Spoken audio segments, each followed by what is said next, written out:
ഗുജറാത്തിലെ സൂറത്തിൽ വ്യാജ ഡിഗ്രി സർട്ടിഫിക്കറ്റ് നൽകിയിരുന്ന സംഘം ഇപ്പോൾ അറസ്റ്റിലാവുകയാണ്. സംഘത്തിൽ നിന്നും ബിരുദം വാങ്ങിയ 14 വ്യാജ ഡോക്ടർമാരെ ഗുജറാത്ത് പോലീസ് അറസ്റ്റ് ചെയ്യുകയും ചെയ്തിട്ടുണ്ട്. മുഖ്യപ്രതി ഡോക്ടർ രമേശ് ഗുജറാത്തിയെയും അറസ്റ്റ് ചെയ്തതായി പോലീസ് അറിയിച്ചു.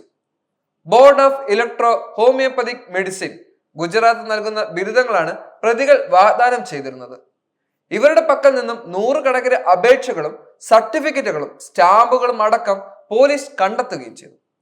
വ്യാജ ഡോക്ടർമാർ ബിരുദമുള്ള 3 പേർ അലോപ്പതി പ്രാക്ടീസ് നടത്തുന്നതായി വിവരം ലഭിച്ചതിനെ തുടർന്ന് റവന്യൂ വകുപ്പും പോലീസും ചേർന്ന് ഇവരുടെ ക്ലിനിക്കുകളിൽ റെയ്ഡ് നടത്തുകയും ചെയ്തിരുന്നു. ചോദ്യം ചെയ്യലിൽ പ്രതികൾ BEHM നൽകിയ ബിരുദങ്ങൾ കാണിച്ചു.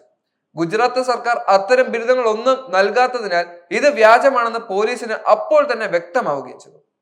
വ്യാജ വെബ്സൈറ്റിൽ ബിരുദങ്ങൾ രജിസ്റ്റർ ചെയ്യുകയായിരുന്നു പ്രതികൾ ചെയ്തിരുന്നത്. ഇലക്ട്രോ ഹോമിയോപ്പതിയുമായി ബന്ധപ്പെട്ട് ഇന്ത്യയിൽ യാതൊരു നിയന്ത്രണങ്ങളും ഇല്ലെന്ന് മുഖ്യപ്രതിക്ക് അറിവുണ്ടായിരുന്നു. ഇതോടെ പ്രസ്തുത കോഴ്സിൽ ബിരുദം നൽകുന്നതിന് ഒരു ബോർഡ് സ്ഥാപിക്കാൻ അദ്ദേഹം പദ്ധതിയിടുകയും ചെയ്തു.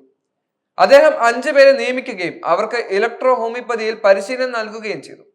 3 വർഷത്തിനുള്ളിൽ കോഴ്സ് പൂർത്തിയാക്കുകയും ഇലക്ട്രോ ഹോമിയോപ്പതി മരുന്നുകൾ എങ്ങനെ നിർദ്ദേശിക്കാമെന്നും അവരെ പരിശീലിപ്പിക്കുകയും ചെയ്തുവെന്ന് പോലീസ് പറയുകയുണ്ടായി.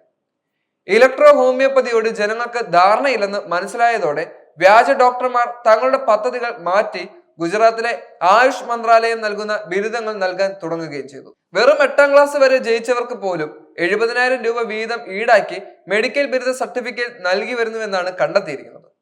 പണം അടച്ചാൽ 15 ദിവസത്തിനകം സർട്ടിഫിക്കറ്റുകൾ നൽകുന്നതായിരുന്നു രീതി. സർട്ടിഫിക്കറ്റുകൾക്ക് സാധുതയുണ്ടെന്നും 1 വർഷത്തിന് ശേഷം 5,000 മുതൽ 15,000 രൂപ വരെ നൽകി ഇത് പുതുക്കണമെന്നുമായിരുന്നു പ്രതികൾ പറഞ്ഞിരുന്നത്. പുതുക്കുന്നതിനായുള്ള ഫീസ് അടയ്ക്കാൻ കഴിയാത്ത വ്യാജ ഡോക്ടർമാരെ സംഘം ഭീഷണിപ്പെടുത്തിയതായി പോലീസ് പറയുകയുണ്ടായി.